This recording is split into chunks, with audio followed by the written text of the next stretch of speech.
Halo. Puji Tuhan kita bisa berjumpa lagi meskipun secara online. Saya percaya hadirat Tuhan tetap ada bersama dengan kita.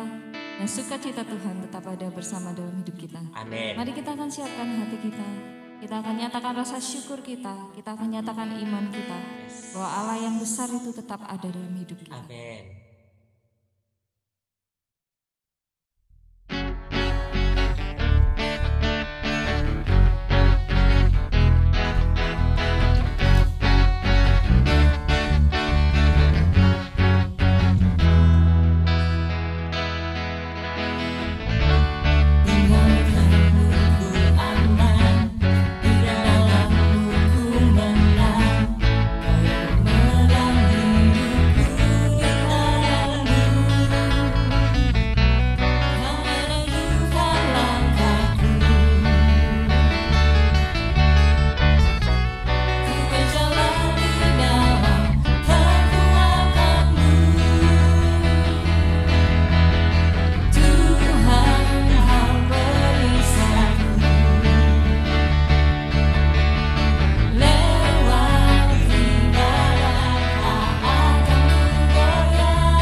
Mari kita akan siapkan hati kita.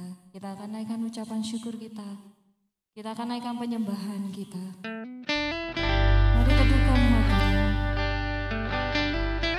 Kami rasakan penyertaan-Mu yang sempurna Tuhan. Kami rasakan kasih karunia-Mu Tuhan. Terima kasih Yesus.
selalu ada dalam hidup kami.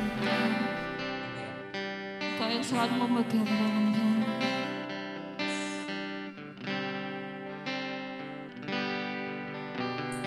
Yesus, Engkau juru selamatku, dalam janji-Mu kemenanganku.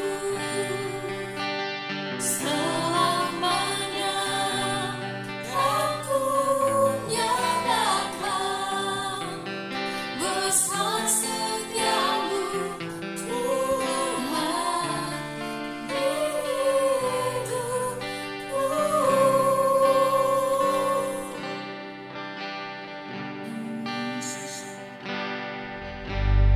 Walau ku harus berjalan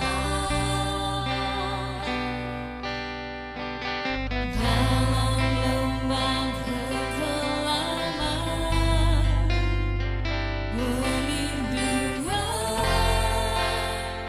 oh Tuhan, nyatalah bagi hidupku. Tiada pernah sedetikku,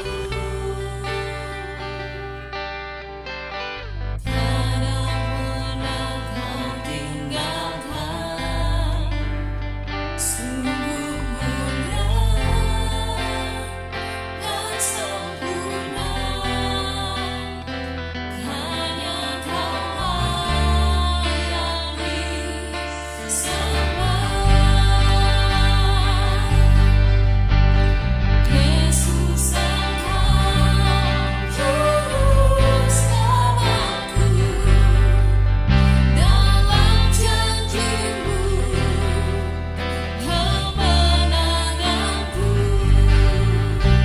Selamanya kan ku nyatakan besar setiamu Tuhan. Yesus, Engkau juru selamatku, dalam janji-Mu kemenanganku. Selamanya kan ku nyatakan besar setiamu Tuhan. Katakan besar setiamu, besar setiamu Tuhan, besar setiamu Tuhan di hidupku.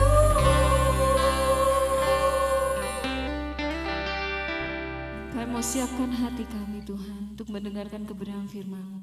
Berbicaralah secara pribadi buat kami Tuhan. Nyatakanlah janji-Mu dalam setiap hidup kami. Terima kasih Tuhan Yesus. Kami siap untuk mendengarkan hanya di dalam nama Tuhan kami Yesus Kristus. Amin. Halo teman-teman, aku Giufre. Aku mau memuji Tuhan bersama Papa dan Mama. Selamat mendengarkan. Tuhan Yesus memberkati.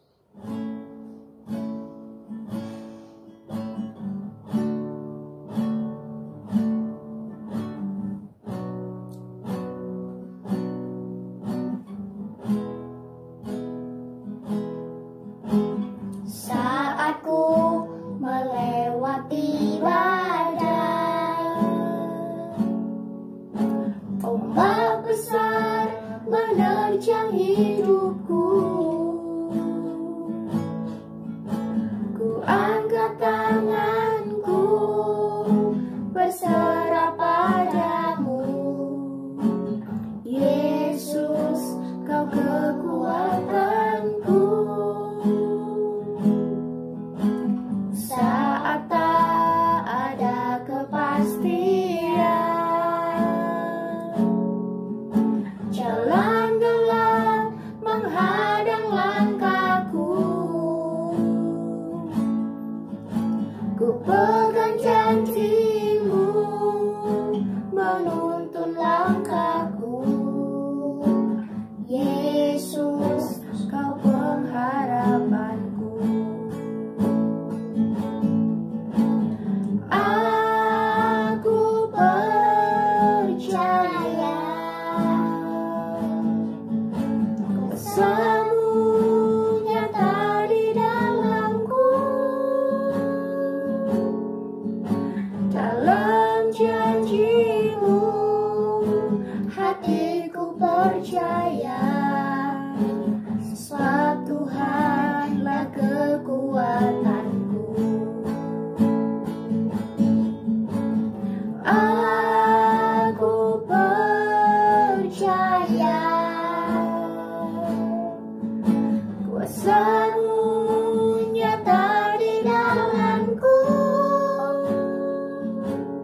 Tuhanlah kekuatanku. Dalam janji-Mu hatiku percaya, sebab Tuhanlah kekuatanku. Tuhan Yesus memberkati. Shalom rekan-rekan dewasa muda yang dikasihi Tuhan. Kita bersyukur kita masih bisa berjumpa kembali di dalam ibadah DMBO online pada bulan Januari 2021 ini.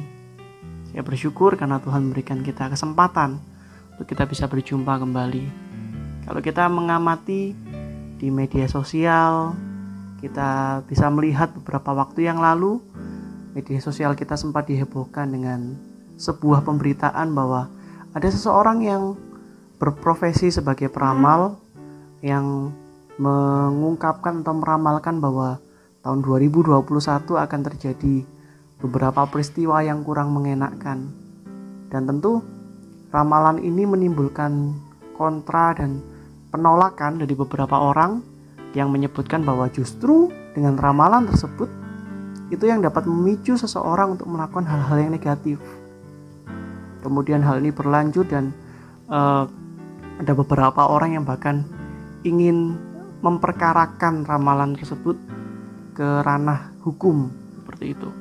Nah, saya percaya sebagai orang Kristen, kita tentu tidak percaya dengan yang namanya ramalan. Kita percaya bahwa Tuhanlah yang menentukan segala sesuatu. Tuhan yang bekerja dengan pemikiran-pemikiran yang melampaui pemikiran manusia. Sehingga tidak tepat kalau kita mempercayai ramalan-ramalan. Yang harus kita lakukan adalah percaya kepada Tuhan bahwa Tuhan mampu melakukan segala sesuatu jauh melebihi pemikiran kita. Namun ada hal yang menarik yang bisa kita pelajari dari peristiwa ini. Bagaimana seharusnya kita menjadi orang yang bisa menjaga perkataan kita. Seringkali perkataan yang keluar dari mulut kita itu bukan perkataan yang membangun, justru perkataan yang menjatuhkan, perkataan yang meruntuhkan.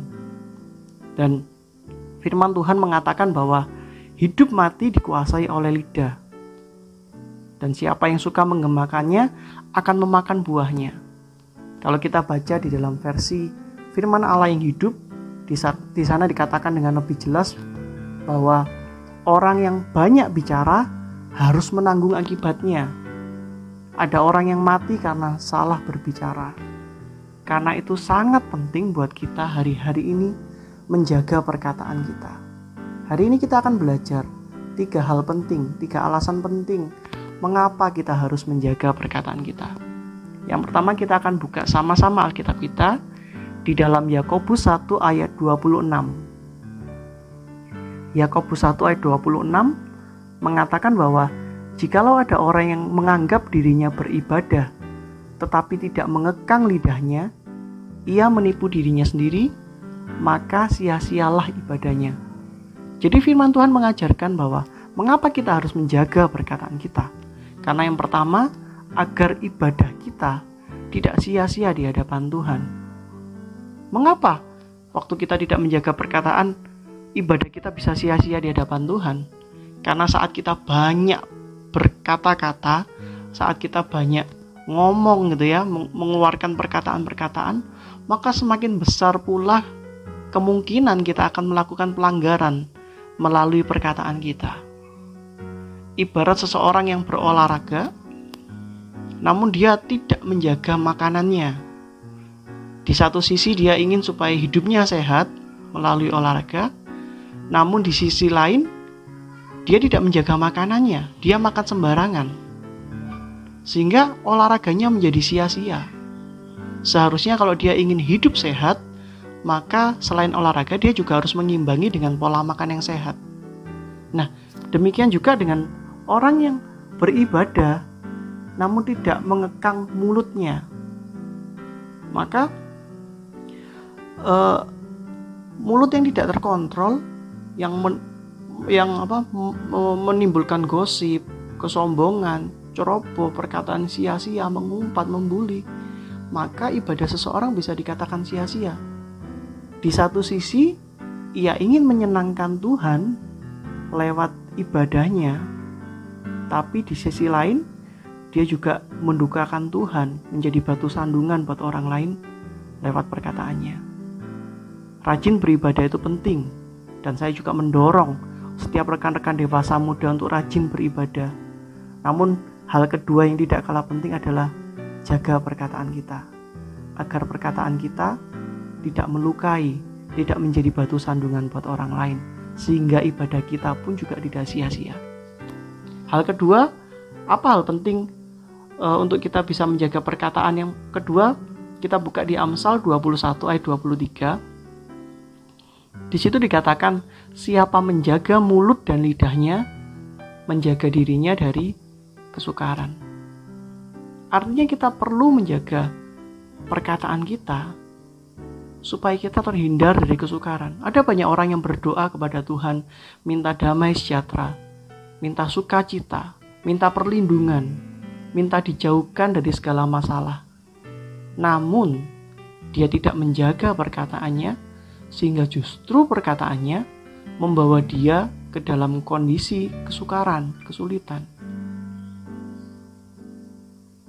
Mungkin di dalam pergumulan kita, waktu kita emosi kita tidak stabil gitu ya, waktu kita mungkin terlalu bahagia, terlalu senang gitu, atau terlalu sedih, atau terlalu marah, maka mudah bagi kita untuk mengucapkan kata-kata yang sembrono. Namun firman Tuhan mengingatkan kita di Yakobus 1 ayat 19, hendaklah tiap-tiap orang cepat untuk mendengar, tetapi lambat untuk berbicara dan lambat untuk marah. Jadi apapun kondisi kita, jangan mudah marah, tapi jaga perkataan kita agar kita terhindar dari kesukaran yang lebih besar yang bisa timbul dari perkataan kita. Hal ketiga, mengapa kita harus menjaga perkataan kita? Yang terakhir adalah agar hidup kita bisa jadi berkat buat orang lain. Di Amsal 12 ayat yang ke-18 dikatakan, ada orang yang lancang mulutnya seperti tikapan pedang, tetapi lidah orang bijak mendatangkan kesembuhan. Saya percaya bahwa Tuhan ingin setiap kita anak-anaknya menjadi berkat buat orang lain, agar hidup kita boleh membangun orang lain, bukan menyakiti orang lain. Firman Tuhan mengibaratkan perkataan mulut orang yang lancang itu seperti tikaman pedang yang dapat membunuh jiwa seseorang. Tapi orang-orang yang bijak, setiap kita orang yang bijak adalah orang-orang yang mempergunakan mulutnya dengan bijaksana sehingga bisa mendatangkan kesembuhan buat orang lain. Karena itu pergunakanlah mulut kita untuk mengucapkan berkat bagi orang lain dan bukan kutuk, sehingga hidup kita bisa menjadi berkat buat orang lain. 3 hal yang saya bagikan pada hari ini mengapa sangat penting menjaga perkataan kita. Yang pertama tadi, agar ibadah kita tidak sia-sia di hadapan Tuhan. Dan kedua, agar hidup kita terhindar dari kesukaran. Dan yang ketiga, biarlah hidup kita bisa menjadi berkat buat orang lain. Saya akan akhiri dengan sebuah kalimat bahwa perkataan yang kita ucapkan hari-hari ini seperti sebuah benih yang sedang kita tanam. Waktu kita menanam benih ejekan, kita menanam benih gosip, kita menanam benih perkataan-perkataan negatif. Mungkin hari-hari ini kita tidak melihat hasilnya, namun percayalah di masa mendatang kita akan melihat bahwa hidup kita dan lingkungan sekitar kita akan menjadi apa seperti yang kita katakan hari-hari ini. Namun kalau kita rindu bahwa hidup kita, lingkungan sekitar kita diberkati, lingkungan sekitar kita penuh dengan damai sejahtera, maka mulai hari ini perkatakanlah kata-kata berkat, ucapkanlah kata-kata berkat, bukan kutuk. Dan saya percaya bahwa lingkungan sekitar kita maupun hidup kita sendiri akan mulai berubah. Ada penyertaan Tuhan, ada damai sejahtera, ada blessing yang akan Tuhan berikan buat kehidupan kita. Mari kita sama-sama berdoa. Tuhan, kami mengucap syukur buat firman yang boleh kami dengar pada hari ini. Biarlah hati kami boleh Tuhan ubahkan, sehingga kami juga boleh menjaga perkataan kami. Kami rindu hidup kami boleh menjadi berkat. Kami tidak lagi menyebarkan kutuk buat lingkungan sekitar kami, tapi perkataan-perkataan berkat, perkataan-perkataan rohani itu yang keluar dari mulut kami. Terima kasih Tuhan, biar Tuhan memberkati setiap kami, Tuhan yang menolong setiap kami menjadi orang-orang dewasa muda yang berdampak buat orang-orang lain Tuhan. Kami mengucap syukur, kami percaya Tuhan juga akan menolong kami berjumpa kembali di dalam ibadah dewasa muda online pada bulan mendatang. Terima kasih Tuhan, kami mengucap syukur. Di dalam nama Tuhan Yesus Kristus kami berdoa. Haleluya. Amin. Selamat menjadi generasi-generasi dewasa muda yang berdampak buat lingkungan sekitar kita. Tuhan Yesus memberkati.